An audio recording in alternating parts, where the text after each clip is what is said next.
Wy znacie odpowiedzi na wszystkie wasze pytania. Dotykanie się jest fajne, ale jest jeszcze coś fajniejszego. Czarnowidz i jasnowidz. Nie, że wszędzie indziej jest lepiej niż w Polsce, bo jak były małe, to rodzice mówili, że za granicą jest lepiej. Co wnosi smutek do waszego życia? Umysł widzi tylko problemy. Bo wszechświat nie ocenia i nie weryfikuje w żaden sposób nigdy. W praktyce wdzięczności. Nie chodzi o to, żeby wypisać na papierze. Jestem wdzięczny za obiad, jestem wdzięczny za spotkanie. W odbiciu w lustrze, że mamy coś na twarzy i zamiast zmyć to z swojej twarzy, to będziemy myli lustro. I te szanse były zawsze, tylko my ich nie mogliśmy zobaczyć swoje. Im większa jest nasza świadomość, tym bardziej rozumiemy, dlaczego pewne rzeczy się dzieją i co następuje po nich.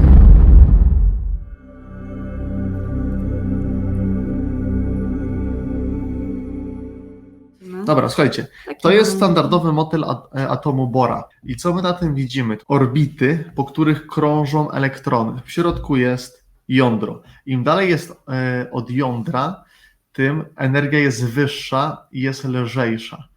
Im bliżej jądra, tym ta energia jest cięższa. Jak kojarzycie, też będziemy zaraz się odwoływali skalę poziomu Hawkinsa, no to jest im niżej jesteśmy na skali Hawkinsa, tym można to porównać, że jesteśmy bliżej jądra. Czyli jest więcej, im bliżej jądra, tym jest więcej cierpienia, to jest taka ciężka energia, którą... Ciężka praca. Dokładnie, której niekoniecznie chcemy doświadczać na co dzień. Ja bym to porównała do czegoś takiego, nie? Bo my ciągle mówimy nogi na ziemi, głowa w chmurach i na tym polega równowaga w życiu i zrównoważony rozwój duchowy, że te nogi mają chodzić po ziemi, ale im bliżej my cali jesteśmy jądra, tak jakbyśmy się czołgali i męczyli i trudno było nam gdziekolwiek dojść, nie? Czyli takie zasieki, pod którymi musimy się czołgać.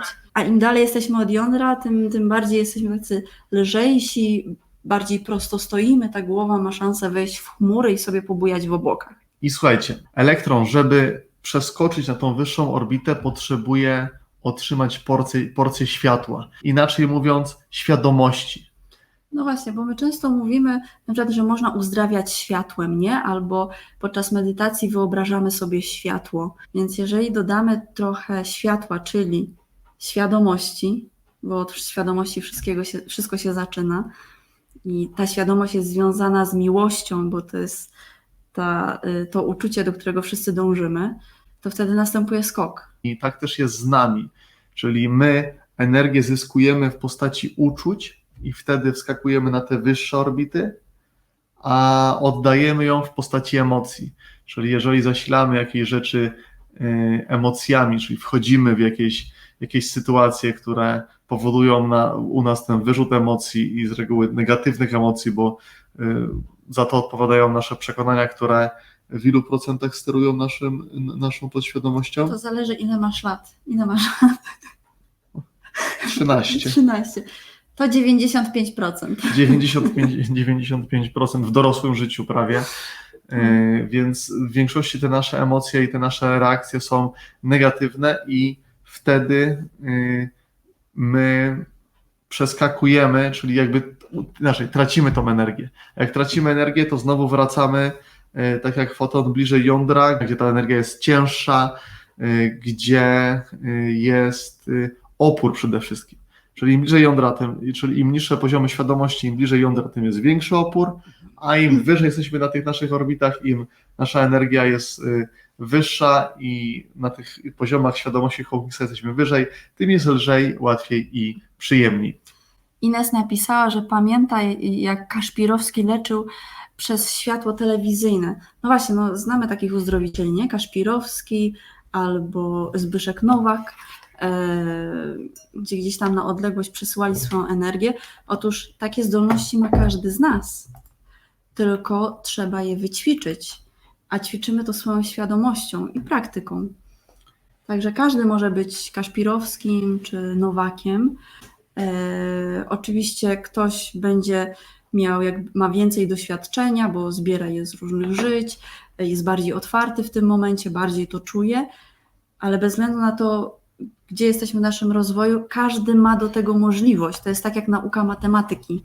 Każdy umie się nauczyć tabliczki mnożenia, prawda? Dla niektórych będzie proste, dla innych trudniejsze, ale każdy może. I tak samo jest z tą energią i uzdrawianiem. Dokładnie, także tam, gdzie jest większa grawitacja, tam jest większy opór i tam mamy większe cierpienie. Oddajemy też energię, wkręcając się w różne historie, wkręcając się w różne sytuacje, skupiając się na informacjach z zewnątrz, oglądając telewizję, słuchając o różnych zagrożeniach, które na nas czyhają na każdym kroku, o różnych tragediach i zasilając to my przeskakujemy od razu na te linie życia tak zwane, w których jest większy opór i większa ciężkość, czyli tak jak ten foton po tych orbitach krążąc, my tak samo mamy tą możliwość w naszej rzeczywistości, w tej skali makro, przeskakiwać między tymi poziomami świadomości. Zaraz zresztą pokażemy skalę Hawkinsa, do której się często odwołujemy. I to jest taka, można powiedzieć, taki stały proces skakania między tymi częstotliwościami, między tymi poziomami i każdy z Was zauważy, że im częściej jesteśmy w tych wyższych stanach, gdzie jest nam lżej, gdzie jest więcej radości i przyjemności, tym więcej takich rzeczy nam też zaczyna się pokazywać. A im bardziej wchodzimy W sensie podobnych, im częściej wchodzimy w te stany takie, które nam niekoniecznie służą, czyli w stany lękowe, w stany, gdzie się o coś martwimy, gdzie boimy się czegoś, to z reguły to jest takie dwa obozy, można powiedzieć. Tak zwany czarnowic i jasnowic, czyli ten jasnowic to jest ten, co wszystko widzi w jasnych barwach i wie, że wszystko zdarza się, że życie nie przydarza się jemu, tylko dla niego. A czarnowic to jest taki, który uważa, że wszystko i cała ta rzeczywistość działa ciągle przeciwko niemu. I obaj mają rację. Bo ten, który jest w tych cięższych energiach, będzie miał potwierdzenie tego, cały czas będzie dostawał. Bo będzie zasilał to, na czym się skupia, czyli w jego rzeczywistości to będzie coraz większe i coraz bardziej będzie mu to prezentowane. A ten, który widzi wszystko w jasnych barwach, który wie, że wszystko jest dla niego, ta osoba, która wie, że wszystko jej sprzyja, to będzie też dostawała potwierdzenie tego w swoim życiu, bo wszechświat nie ocenia i nie weryfikuje w żaden sposób nigdy. On zawsze daje ci to, co ty mu wysyłasz. On jest takim wielkim lustrem, który zawsze odpowiada wibracyjnie na wszystkie twoje potrzeby. No właśnie, Cię nawet powiedziałam taką jedną rzecz przy obiedzie, nie? Że zawsze miałam taką tendencję, że coś komuś dawałam, a w pewnej relacji czułam, że nie mogę nic dać, tylko muszę wziąć. I tak powiedziałam do Pawła, no chyba ta wibracja tej drugiej osoby jakby nie przyjmowania, tylko dawania była silniejsza niż to moje. A Paweł, no ale przecież to dawca uruchamia biorcę, czy biorca uruchamia dawcę, przepraszam. Biorca uruchamia zawsze dawcę. Że pamiętajcie o tym. Umysł podpowiada nam różne dziwne rozwiązania i nawet jak już ta nasza świadomość jest bardzo wysoka, to umysł zrobi wszystko, żeby gdzieś tam nam powiedzieć, że jest inaczej. I tak samo mi się dzisiaj zdarzyło, gdzie na co dzień pracuję z tymi energiami i przecież wiem, że istnieje tylko ja, wszyscy są moim lustrem i tak dalej. I umysł mi podpowiada takie zdanie, nie? Na szczęście stała obok mnie osoba, która mnie, że tak powiem, otrzeźwiła. Ale to jest też dla Was taka uwaga właśnie, że im bliżej jesteśmy tego jądra, to znaczy, że umysł bardziej dominuje i podpowiada nam różne rozwiązania, które będą nas skierowały na te nieprawidłowe rozwiązania, na trudniejsze rozwiązania, na ciężką pracę, na cierpienie i ból przede wszystkim. A im bardziej będziemy od tego jądra oddaleni, tym bardziej przekierowujemy się z umysłu do serca i po prostu idziemy za tym, co czujemy. I tu już wchodzi w grę intuicja, jakby takie wiedzenie podświadome, czy taka zbiorowa świadomość z tą taką mądrością, nie? A nie ten nasz umysł, który nam podpowiada nieprawidłowe rozwiązania dla nas. Czyli to też jest tak, że my nic też nie możemy zrobić źle, bo wszystko tak naprawdę zawsze sprzyja naszemu rozwojowi i każde doświadczenie jest dla nas cenne, jest cenną lekcją, więc czasami jeżeli nie potrafimy nic dobrego w jakiejkolwiek rzeczy dostrzec, to chociaż dostrzeżmy w tym lekcję, jaką z tego wynieśliśmy. Tyle tak naprawdę wystarczy do tego, żeby już zmienić tą orbitę i przeskoczyć na tą lżejszą. I to jak tutaj widzicie na skali Hawkinsa, żeby się przenieść w górę, potrzebne są uczucia, potrzebna jest świadomość, potrzebne jest światło. I poprzez świadomość tego, że wszystko działa na moją korzyść, że wszystko mi sprzyja, że wszystko służy mojemu rozwojowi, przeskakujemy na tą linię życia, na ten poziom świadomości, gdzie znajdziemy też odpowiednich ludzi, takich, którzy w danej sytuacji będą chcieli nam pomóc, bo Wszechświat tak zacznie wszystko aranżować i tak zacznie wszystko przygotowywać dla nas, że to wszystko zacznie się układać. Tak jakbyśmy sami tego nigdy nie wymyślili. Zawsze znajdą się ludzie, zawsze znajdą się sytuacje, które dokładnie i w najłatwiejszy i najlepszy dla nas sposób nas pokierują. No właśnie, ta świadomość to z jednej strony zrozumienie tego, co się dzieje, bo oczywiście możemy mieć taką świadomość, która jakby nie idzie za konkretną wiedzą, nie? Na przykład to, co ja często powtarzam, moja babcia na przykład, która nie skończyła szkoły, tylko gdzieś tam miała skończone 2 klasy, miała taką mądrość życiową, nieprzeciętną wręcz, i nazywała pewne rzeczy, nie wiedząc skąd się biorą, ale nazywała, wierzyła, że tak jest i tak robiła, co gdzieś tam miało pozytywny rezultat, nie? A dzisiaj my tak często słyszymy jakieś takie hasła, na przykład nie oglądaj telewizji, bo będziesz głupi, posprzątaj w mieszkaniu, żeby mieć posprzątane w głowie i tak dalej, i tak dalej. No i trochę w tym prawdy jest, nie? Oczywiście duża prawda jest w tym, żeby nie oglądać telewizji, mieć posprzątane w domu, ale niekoniecznie dlatego. Dlaczego? Nie, dla takiego powodu, jak jest potocznie przywoływany, nie?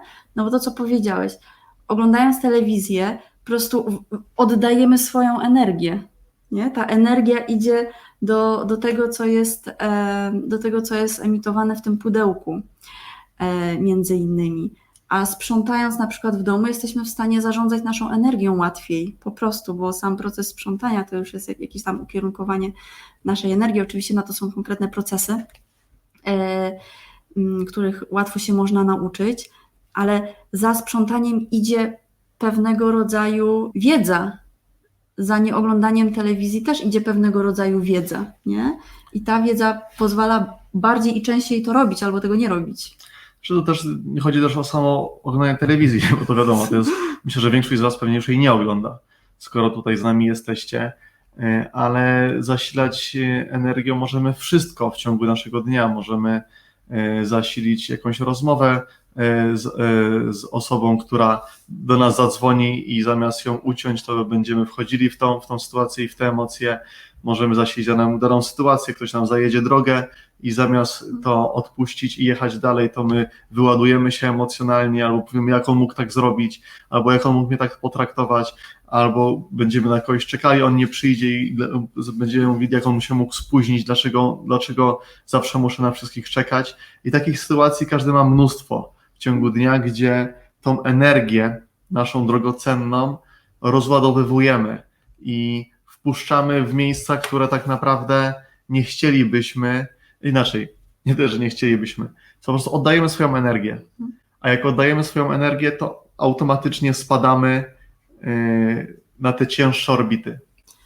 Często na przykład słyszę od niektórych osób, że na przykład jak się wykrzyczą, jak wyrzucą swoje żale, to im jest lżej i łatwiej. Albo jak się wygadają, nie? To im jest łatwiej.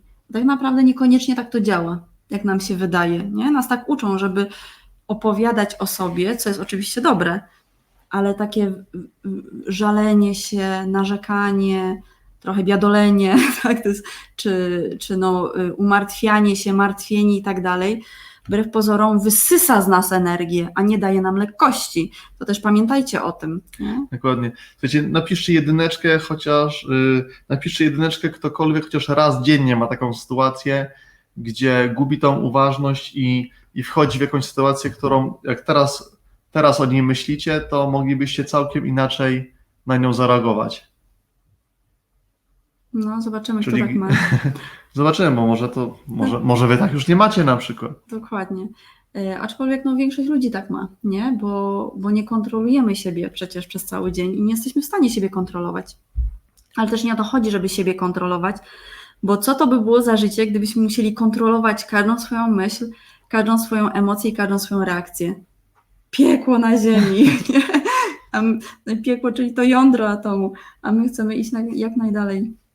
Kto tam? Poszły jakieś jedyneczki? Poszło, parę jedyneczek pojawiły poszło, się. także dobrze. Co jest oczywiście zupełnie normalne, nie? Tylko właśnie warto teraz szukać takich rozwiązań, czyli poszerzać tak swoją świadomość, żeby nie było potrzeby kontrolowania tego i nie wpadania w takie sytuacje, nie?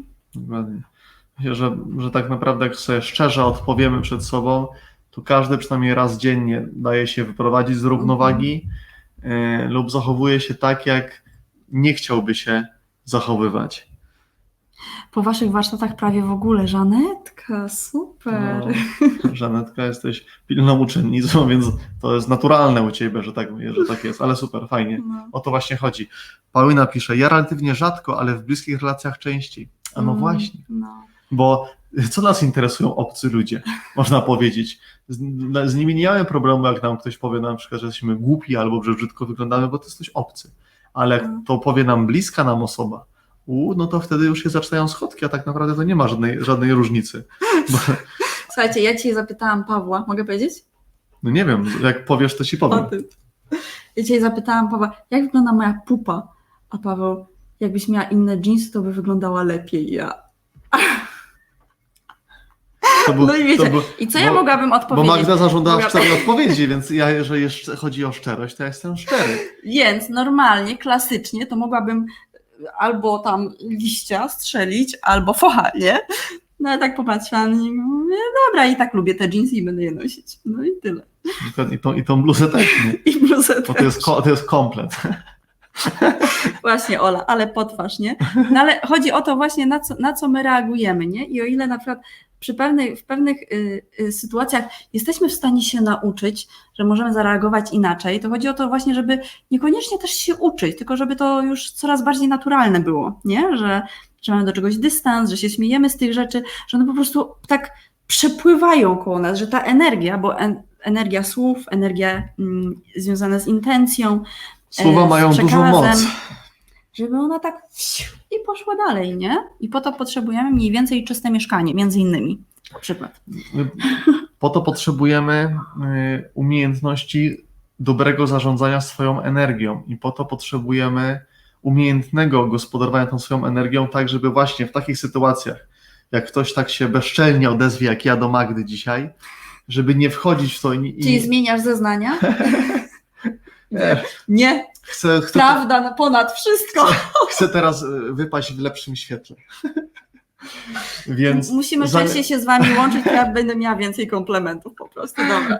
Więc nie wchodząc w tego typu sytuacje, tylko zamieniając je w żart albo tak jak Ola też wczoraj nam na naszej grupie warsztatowej napisała, że o tych ludziach na ulicy, że starała się w każdym znaleźć coś dobrego, gdzie normalnie miałaby do kogoś pretensje, że idzie na nią, że ją szturcha czy cokolwiek, to stara się znaleźć w każdej sytuacji, w każdej rzeczy coś pozytywnego i to jest właśnie super podejście, bo jak na tym się skupiamy i ta energia nasza jest szczera, Ona zrobiła lekka. coś innego, nie starała się, tylko znalazła.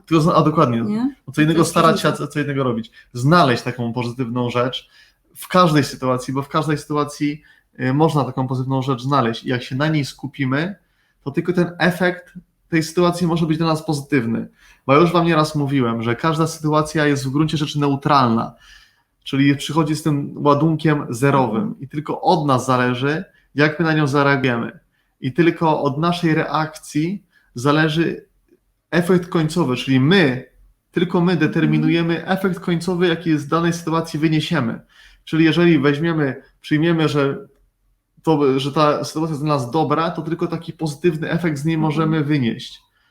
I kluczowe jest to, że to jest bez znaczenia, co inni ludzie mogą o tej sytuacji myśleć, bo inni mogą powiedzieć, kurde, ale to było straszne, co tam się wydarzyło, a wy zobaczcie w tym tylko możliwości, tylko dobre rzeczy i wy taki efekt z tej sytuacji wyniesiecie, bo tylko od was zależy, jak wygląda ta wasza rzeczywistość i tylko od was zależy, na której linii życia w danym momencie jesteście. Czy jesteście na linii 100, czyli na przykład strach, albo 75, czyli żal, czy jesteście na linii 350, akceptacja.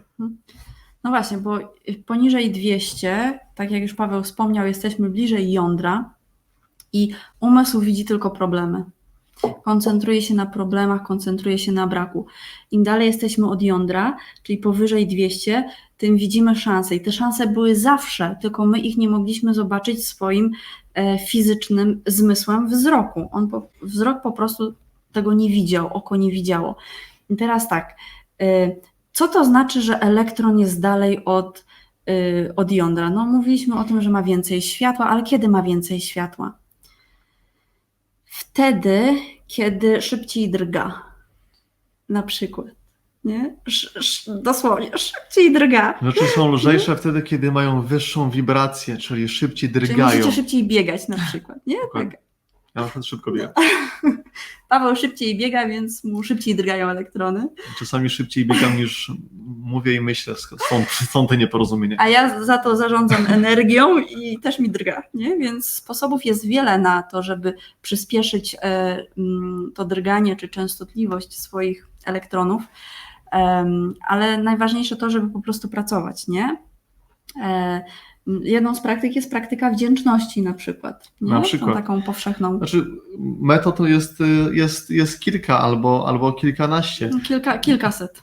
Na pewno jest to praktyka ciszy, na pewno są to medytacje, na pewno jest przyjmowanie tej roli obserwatora, czyli nie wchodzenie w dane sytuacje, tylko przyglądanie się im i zastanawianie się, wow, dlaczego tak zareagowałem, bo to było bardzo ciekawe. I wtedy nie wchodzimy w taką sytuację na minutę, 2 godziny lub cały dzień, gdzie jesteśmy w tej energii, tej sytuacji, Jezus, jak on mógł mi to zrobić, co tam się wydarzyło, tylko wchodzimy na parę sekund, bo to się zdarza nam też w dalszym ciągu, my też mamy takie sytuacje na co dzień, ale już poprzez naukę tej obserwacji i nauczenia się nie wchodzenia w nie, to może być kilka sekund tylko i się z tego automatycznie wyskakuje i się tylko temu przygląda. I tak, bo właśnie często my dostajemy pytania, nie? Ostatnio dostałam takie pytanie, pozdrawiam osobę, która je zadała, bo było bardzo dobre w sumie. Zadała mi pytanie takie, no jak ci ktoś umrze w rodzinie, to co, to ty się z tego cieszysz? I mnie tak trochę zatkało, bo akurat mi się zdarzyła taka sytuacja w rodzinie niedawno. I im większa jest nasza świadomość, tym bardziej rozumiemy, dlaczego pewne rzeczy się dzieją i co następuje po nich. I no oczywiście zawsze jest smutno, jak ktoś odchodzi. Zawsze. Ale mając zrozumienie i mając te elektrony trochę dalej, i mając większe drganie tego ciała, umysłu i serca, jesteśmy w stanie zrozumieć, gdzie jest ta energia teraz tego człowieka, który odszedł i mieć kontakt z tą energią. Więc ja powiedziałam, że mi było smutno, ale za chwilę się ucieszyłam, bo mogłam sobie porozmawiać z energią człowieka, który odszedł. Więc to jest taki krótkotrwały smutek, bo widzimy, co jest dalej. No i więc mi to pytanie trochę klina zadało, nie? Tak, bo tak sobie myślę, no zupełnie jakby niepolitycznie jest powiedzieć, że się cieszyłam, bo nie ma w tym nic do cieszenia się, ale też nie ma w tym nic do smutku, nie? I tak z każdą sytuacją. Ta śmierć to jest taki kaliber najmocniejszy, nie? A my na co dzień mamy mniejsze problemy. No, to jest jakieś problemy w pracy, czy jakieś kłótnie w domu, albo jakaś choroba. No z tego wszystkiego jesteśmy w stanie wyjść. I im wyżej na skali świadomości, tym szybciej jesteśmy w stanie wyjść. Dokładnie. To jest kwestia minut po prostu. Także przede wszystkim też właśnie akceptacja rzeczy, które do nas przychodzą. Wdzięczność, wiedzenie, że wszystko zawsze jest ok, że wszystko działa na moją korzyść. Też ufanie sobie, nie poleganie na autorytetach zewnętrznych, tylko zwrócenie się ku sobie, bo tylko my, czyli wy, znacie odpowiedzi na wszystkie wasze pytania. Nikt inny ich nigdy nie będzie znał. Więc zamiast powoływać się na innych, warto zacząć i zwrócić się ku sobie. I tak naprawdę owoce takich waszych działań, czyli te efekty, przyjdą bardzo szybko. Jeżeli wy będziecie na tych skalach świadomości coraz wyżej i wyżej, to automatycznie wszystko wokół was się będzie zmieniało i będzie tak wam prezentowane, z jaką wy energią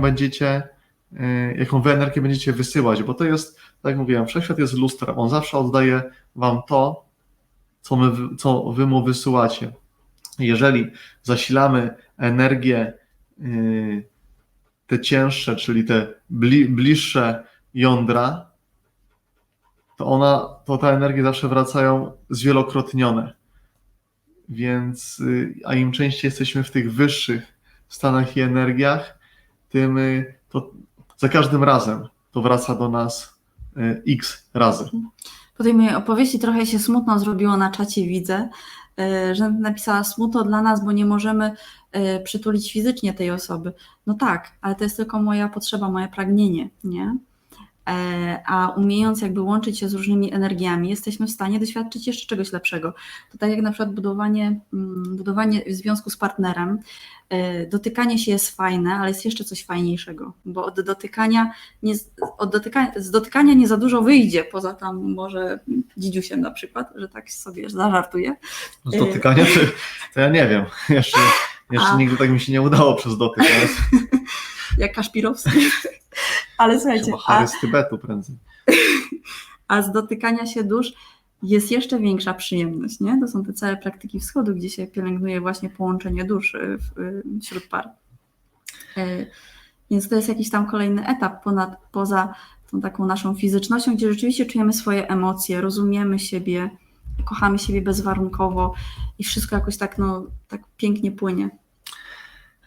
Smutne dla nas. Tu się jeszcze skupię na tym zdaniu. No okej, smutne, możesz być smutna, tylko co to daje komu i tobie przede wszystkim? Jaki konkret? Co wnosi smutek do naszego życia? Odpowiedzcie może na to pytanie, co wnosi smutek do waszego życia? Do twojego życia. Co daje ci smutek? Co daje ci smutek? To jest ważne pytanie, wbrew pozorom, i niech sobie każdy na nie odpowie.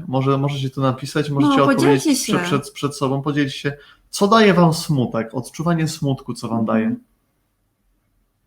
No. A za chwilę dostaniecie drugie pytanie.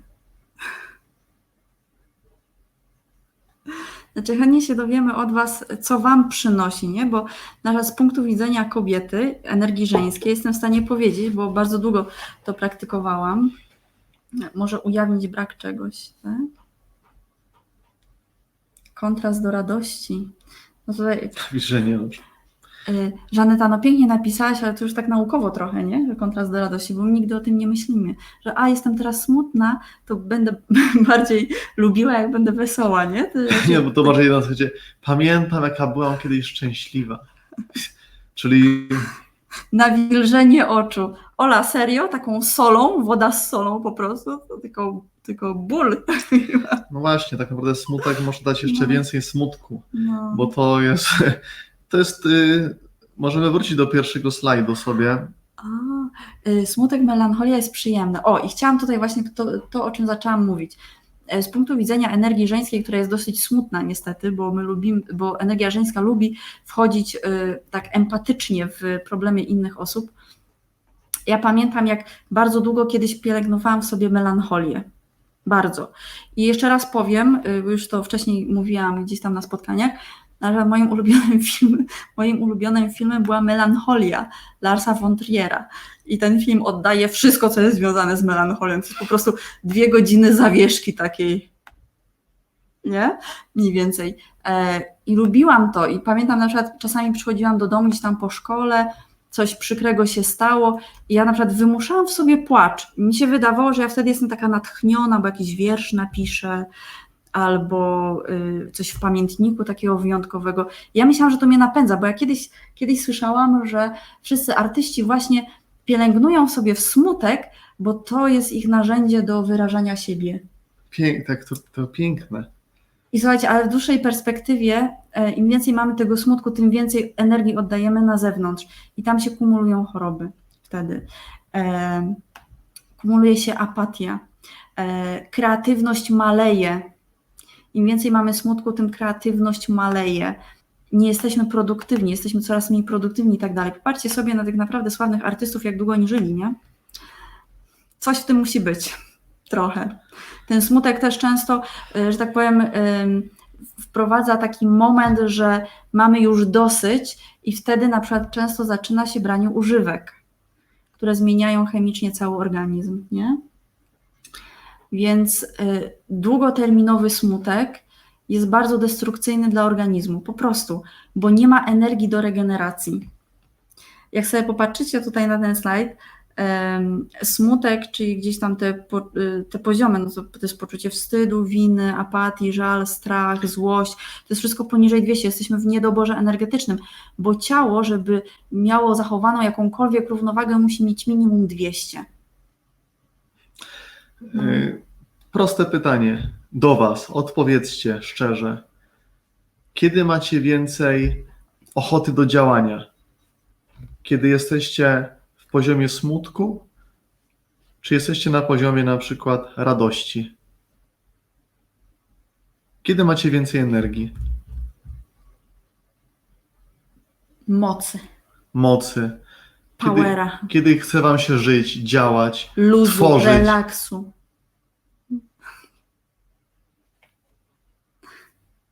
Relaksy to takie buty chyba były, tak? Nie pamiętam, ale coś było. Coś było z tymi relaksami, faktycznie. Relaksy. No, gdzie my te odpowiedzi widzimy? Chyba już nigdzie. Tutaj widzimy. Okej. Radości, Marta napisała. Dobra, poziom radości. Dokładnie, Kacper, no. dokładnie. Więc No słuchajcie, to nie jest, my nie odkrywamy Amerykę, wy to wszystko wiecie, nie? Tylko właśnie, jak wpadacie w ten poziom smutku, to się zapytaj, co mi to daje? Co ma to przynieść do mojego życia, że jestem smutna, nie? dokładnie, bo to nie jest tak, że teraz nie możecie być smutni, że macie zakaz. Nie, chcesz być smutna, tak jak Paulina mówi, że Napisała, że wyraża siebie, nie? Chyba tak. zaraz jest. I daje mi, tak, wyrażanie siebie tutaj jest przyjemne. Jest nawet. przyjemne, jeżeli do Ciebie Paulina jest przyjemne, no to okej, no to bądź smutna, aczkolwiek ja nie wyobrażam sobie, że miałbym z siebie wyrażać w energii smutku. Dla mnie wyrażaniem siebie, ekspresją siebie jest radość, miłość, ekscytacja, bo to jest nasza rdzenna, prawdziwa wibracja. Ale to, co może nam się tutaj jeszcze kojarzyć, i to jest dla wszystkich, bo my wszyscy mamy przekonania podświadome, które są naszym systemem operacyjnym i one są jak Windows czy Macintosh. Jak ktoś nie jest programistą, to jest nie do zmiany. A powiedzcie mi, ilu jest programistów na świecie, nie? Więc to są takie systemy operacyjne, które my dostajemy z komputerem i radź sobie po prostu. Nawirusowało się, można pójść, wyczyścić do kogoś, ale często system operacyjny nie jest zmieniany i on dalej działa tak samo. Więc jeżeli mój system operacyjny, moje podświadome przekonania mówią mi, że jakby moją naturą jest bycie smutnym, tak, to kiedy ja czuję smutek, to system operacyjny się cieszy, bo on nie musi się nadwyrężać, po prostu działa na swoich zwyczajnych trybach, więc to może być przyjemne, nie? Bo załóżmy, że na przykład system operacyjny mówi, moją naturą jest smutek, a my tutaj szalejemy, cieszymy się, świętujemy i nagle może być Znaczy, wróć, przeczytaj procedurę i zastanów się, nie? Więc może być taki lekki zgrzyt.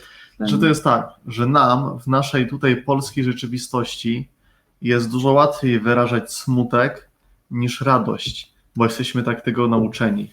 Ale jak sobie pojedziecie do Stanów, albo pojedziecie sobie gdziekolwiek bardziej na zachód, do Włoch, czy gdziekolwiek indziej, tam zobaczcie całkowicie i mówicie, kurczę, tam jest inny świat, tam są inni ludzie, oni są tacy pozytywni. I to nie jest tylko kwestia pogody, że we Włoszech jest więcej słońca albo piją wino. Nie tylko to. No, słuchajcie, wszystko ma swoje wibracje. Tak. Nasz kraj też ma swoje wibracje, miasta mają swoje wibracje i tak dalej. Nasza flaga, nasz hymn. Ja to kiedyś tak z przekąsem, ale to jest prawda, powiedziałem, że każdy centymetr ziemi w Polsce jest splawiony krwią, bo tu tyle się u nas działo. Tyle tutaj było wojen, powstań, najazdów, wyjazdów, potopów i innych rzeczy od tysięcy lat, że nie dziwne, że ta nasza energia tutaj jest dużo cięższa niż gdzie indziej. Więc my tutaj wybierając tą przestrzeń do rozwoju, bo my sobie wybraliśmy, tak jak wybieramy sobie rodziców, tak wybieramy sobie miejsce, miasto, kraj i tak dalej, wybraliśmy sobie tą przestrzeń, więc tylko tak naprawdę brawa dla nas, że jesteśmy w stanie podnieść się, bo tutaj ten poziom świadomości jest sporo poniżej 200 ogólnie tej energii. Zresztą ja często to doświadczam i wielu moich znajomych także, z którymi rozmawiałem, że tylko kiedy lądują w Polsce, wraca się gdzieś z zagranicy, tylko robisz pierwszy krok na lotnisku i czujesz tą energię, że tu jest inaczej. Tu się czuje to w pewnym sensie to przytłoczenie. Więc można powiedzieć, że nam jest trochę ciężej niż innym, ale z drugiej strony, jak my sobie z tym poradzimy, jak my przeskoczymy to potem jesteśmy już naprawdę nie do zatrzymania. Dlatego my jako naród naprawdę jesteśmy niesamowici, bo jak już przejdziemy ten próg, to potem jest to nawet niebo nie jest granicą dla nas. Tak? No limit, nie? Ja uważam znowu tak, że czy my mamy trudno, czy nie mamy trudno, każdy ma jak ma, nie? Bo i w Stanach, i we Włoszech, i w Polsce moglibyśmy pojawić się w jakiejś rodzinie, która jest dla nas wyzwaniem, albo moglibyśmy się pojawić w rodzinie, która jest dla nas ogromnym wsparciem, daje nam dużą świadomość, nie? Czy pozwala nam na dużo.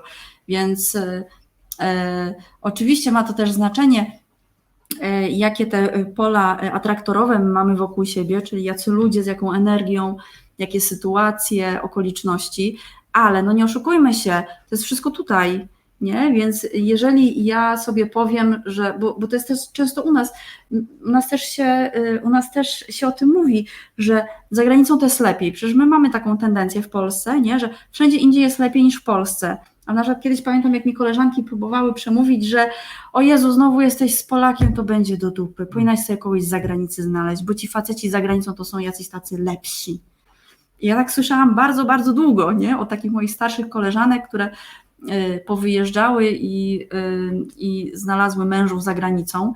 I jak ja mówiłam, że ja jestem z Polakiem, to one wszystkie, o Jezus Maria, bo same miały złe doświadczenie, nie? Więc sobie wymyśliły, że za granicą będzie lepiej, bo jak były małe, to rodzice mówili, że za granicą jest lepiej, bo tutaj była komuna, a za granicą czekoladę można było kupić i tak dalej, nie? I potem rośniemy z takimi przekonaniami. Więc pamiętajcie, wszystko to jest kwestia tego i nad tym trzeba pracować i to świadomie i mądrze pracować. A jeszcze wracając do kwestii smutku, jeśli mogę, bo tak ja wyssało mnie. Trochę posmutniałem, także mów. Słuchajcie, popatrzcie na tę skalę i tak naprawdę szczerze przed sobą przyznajcie, czy może, przyznajcie, poziom smutku jest daleki od poziomu miłości, a to poziom miłości przynosi wszystko, co najlepsze w naszym życiu. Pamiętacie te pierwsze dni zakochania się w kimś? Kiedy wszystko było jak bajka? My tam chcemy wrócić znowu i mieć to na co dzień, bo miłość uzdrawia, miłość przynosi pieniądze, miłość przynosi fantastyczne relacje, miłość przynosi lekkość, to, że się nie zachorowujemy, tylko praca sama się robi. Tam chcemy być, a smutek jest miliony mil świetlnych dalej, lat świetlnych dalej, lat. Po prostu. I jak będziemy siedzieć w smutku, i teraz tak, można powiedzieć, ja lubię siedzieć w smutku i sobie posiedzę. I okej, to jest twój czas na to, żeby tam posiedzieć. Ale pamiętaj, jak tam siedzisz, to nie wchodzisz w miłość nigdy. Trzeba porzucić smutek i iść ku miłości. I to jest jedyna droga do transformacji. Jakby świadomie zacząć, powiedzieć, porzucam, to nie jest moje, koniec. No bo to co powiedziałem, my na poziomie źródła jesteśmy tą energią miłości, jesteśmy energią radości, więc tam nie ma smutku. Tak, nic co nie jest przyjemne, nic co nie jest radością jest przeciwieństwem, nie? Czyli jakkolwiek nazywamy, ale tam, gdzie nie ma radości, to nie jest to miejsce. Nie? Tak naprawdę to można by tą skalę Hawkinsa spłaszczyć do dwóch rzeczy. Miłość i jej brak. Bo wszystko, co nie jest miłością, to po prostu jest jej brakiem, więc No my dziś całe życie dążymy do tej miłości, aczkolwiek ja też nie mówię o tej miłości takiej fizycznej, to o tej, której nam się wydaje, że miłość, bo kto doświadczył chociaż raz tej prawdziwej miłości, to wie, czym ona jest. I tak naprawdę taką pracę to możemy wykonać tylko w sobie. W sensie my musimy zacząć zawsze od siebie, jeżeli chcemy coś zmienić w tym zewnętrznym świecie. I pilnując też właśnie, żeby tych naszych baterii nie rozładowywać na różne głupoty, na które rozładowujemy. Takie bardziej pospolite jak oglądanie telewizji, scrollowanie Facebooka, komentowanie, że ktoś napisał głupiego, to skomentuje na przykład, zaangażuje się tam emocjonalnie, po takie wchodzenie już w jakieś interakcje to są z naszymi największymi nauczycielami, czyli naszymi partnerami, naszymi rodzinami, naszymi dziećmi, którzy biało na czarnym pokazują nam te rzeczy, które mamy w sobie jeszcze do przepracowania, do pokochania. No właśnie, więc co? Znamy kierunek. Tak dzisiaj wieczorem Wam tylko proponujemy. No jedną z tych najprostszych praktyk, o których wszędzie się mówi, jest praktyka wdzięczności, nie? I ostatnio gdzieś tam widziałam u kogoś w poście było zdjęcie i pokazane, ja teraz od dzisiaj praktykuję wdzięczność, tam 2 rzeczy wypisane, nie? Tak sobie myślę, fajnie, ale niekoniecznie o to chodzi w praktyce wdzięczności. Nie chodzi o to, żeby wypisać na papierze, jestem wdzięczny za obiad, jestem wdzięczny za spotkanie, tylko żeby przez moment być w tym momencie, o którym się myśli, żeby poczuć naprawdę takie docenienie, że to się wydarzyło, że niech Cię zaleje taka fala dobrego uczucia, że Jezu, jakie to było wartościowe, jakie to było fajne i bez względu na to, co to jest, czy to jest to, że wstałam obiema nogami z łóżka, czy że choć raz w ciągu dnia zatrzymałam się i wzięłam świadomy, głęboki oddech i poczułam swoje płuca. Albo świadomy łyk jakiegoś napoju, albo świadomy gryz jakiegoś posiłku, a nie po prostu jesteśmy na telefonie, tu jemy wszystko szybko, nie patrzymy, nie zwracamy, jedziemy samochodem, nie wiemy jak dojechaliśmy do domu, bo po drodze 1000 myśli, także... Takie rzeczy, bo w praktyce wdzięczności chodzi o to, żeby to czuć, a nie żeby to pisać. Oczywiście piszcie, bo ciało też się wtedy uczy, ale przede wszystkim czujcie, jak wspominacie te rzeczy, to wejdźcie z taką refleksją. Ja na przykład dzisiaj ćwiczyłam uważność przez cały dzień. Nawet się tak zaśmialiśmy, bo byliśmy na obiedzie w restauracji i obok nas siedziały 2 panie, które były 100% uważne na swoich Facebookach. I my tak patrzymy, chyba z pół godziny siedziały, aż przyszło jedzenie, nie? Na stół, zostało położone i one wtedy odłożyły telefony i wtedy patrzyły tylko na jedzenie i to już było fajne, bo były skupione na jedzeniu. Ale tak sobie myślę, no w tym Facebooku to przecież wszyscy siedzą. Warto siedzieć, oczywiście tam są też mądre treści, ale może nie tak długo. To jest też taka... Znaczy w sensie, żeby nie scrollować, nie? Taki proces tak naprawdę, że jeżeli już robimy jakąś daną rzecz, to na niej się koncentrować, nie na 1000 innych, czyli jak jemy, to jedzmy, jak rozmawiamy, to rozmawiajmy. Jak siedzimy na Facebooku, to siedźmy na Facebooku. Ale róbmy wszystko, starajmy się przynajmniej robić wszystko z uważnością i umiejętnie gospodarując tą swoją energetyką, to jesteśmy w stanie przebywać cały czas w tych, nazwijmy to, wyższych poziomach świadomości i cały czas będziemy mieli energię do działania i cały czas będziemy produktywni, będziemy kreatywni i będziemy mieć przede wszystkim siłę i chęci do tego i też jak mamy energię, to też nasze nastawienie jest całkiem inne i nam łatwiej jest. Jak jesteśmy smutni, obolali i nie mamy siły, to dużo łatwiej nam jest zasilać te energię jak strach, jak żal, jak apatia, a jak jesteśmy radośni, pełni energii, to automatycznie, tak jak ten foton, znajdujemy się na tych wyższych orbitach, które są lżejsze, dalej od tego jądra, gdzie to jądro ściąga wszystko do siebie. Więc bardzo ważne jest to umiejętne zarządzanie własną energią.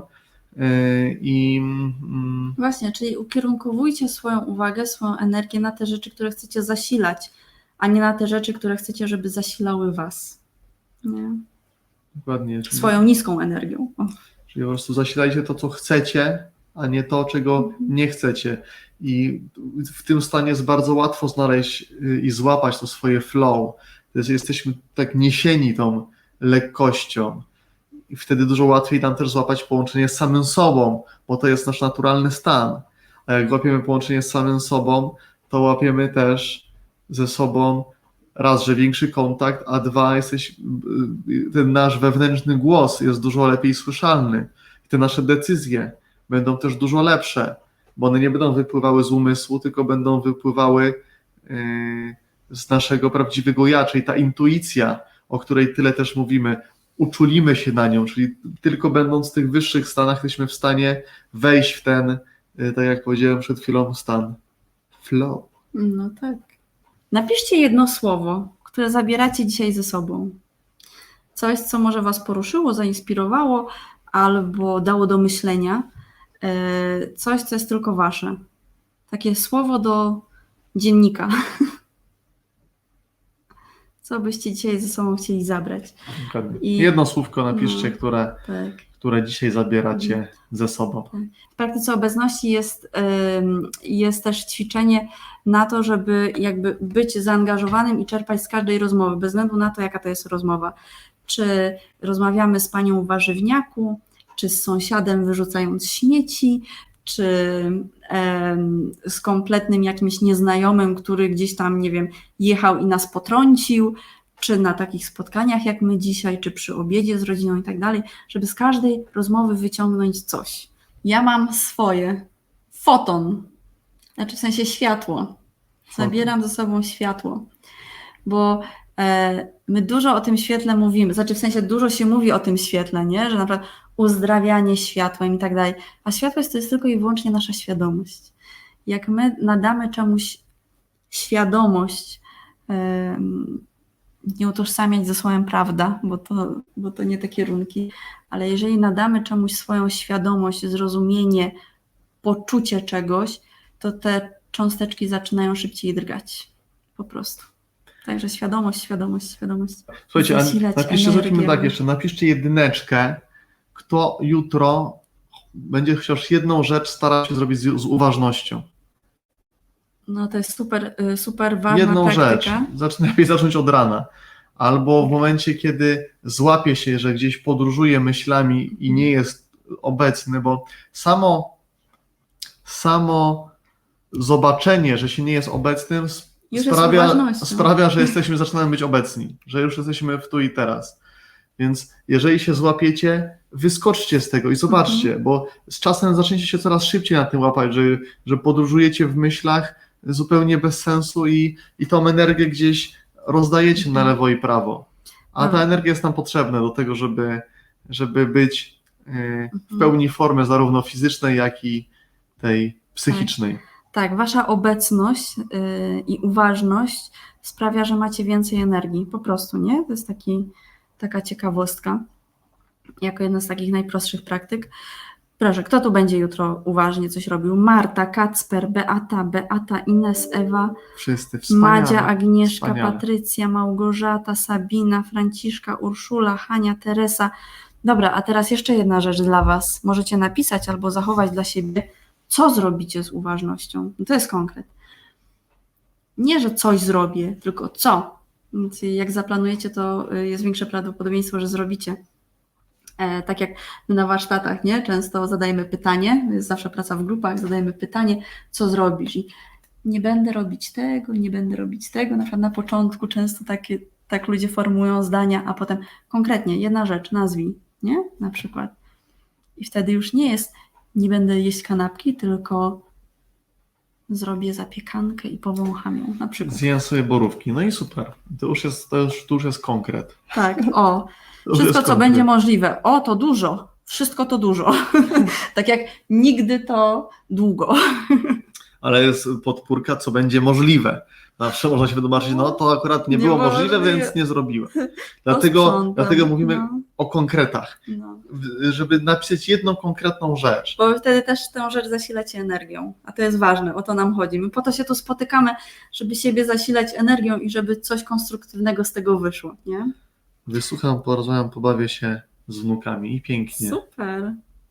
I umysł częściej się broni, znaczy im bardziej się broni, tym znaczy, że tym Tam bliżej jest coś zmiana. ważnego, Tak. tam jest coś ważnego i zaraz będzie po prostu I ta zmiana trzaśnięcie. jest tuż za rogiem, na wyciągnięcie ręki, i on wtedy już panikuje i robi wszystko, żeby tego nie usłyszeć, bo jak się nagle tą swoją tożsamość straci, z którą się i człowiek identyfikował x lat, no to nie jest przyjemne. Właśnie ja tak często mam. Wczoraj oglądałam taki program, czy nie, czyli taki nie śledczy, nie wiem jak to powiedzieć.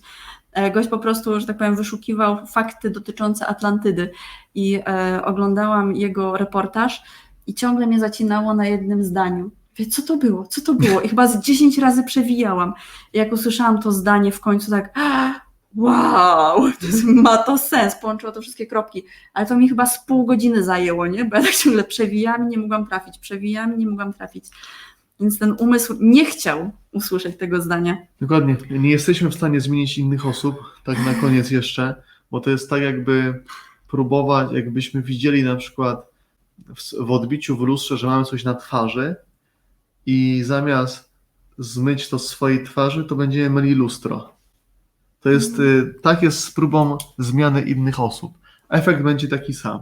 Dopóki my sami nie zmienimy tego na swoje, nie zmyjemy tej rzeczy ze swojej twarzy, to dopóki ona będzie się pokazywać w tym lustrze. Chyba że tak przetrzemy to lustro, że będzie dziura i już i przymrużymy oko na wady. Wtedy przyjdzie drugie lustro, które będzie ładne. Większe. I większe. No. Ale tak, Paula ma tak samo z jakimiś fragmentami jak ja, więc wie o co chodzi. No, warto wracać do Także tych słuchajcie, rzeczy. kochani, nie myjemy luster, tylko myjemy twarze. I myślę, że tym optymistycznym akcentem możemy się już z wami dzisiaj pożegnać. Dobranoc! Dobranoc. Trzymajcie się, hej, dzięki, pa!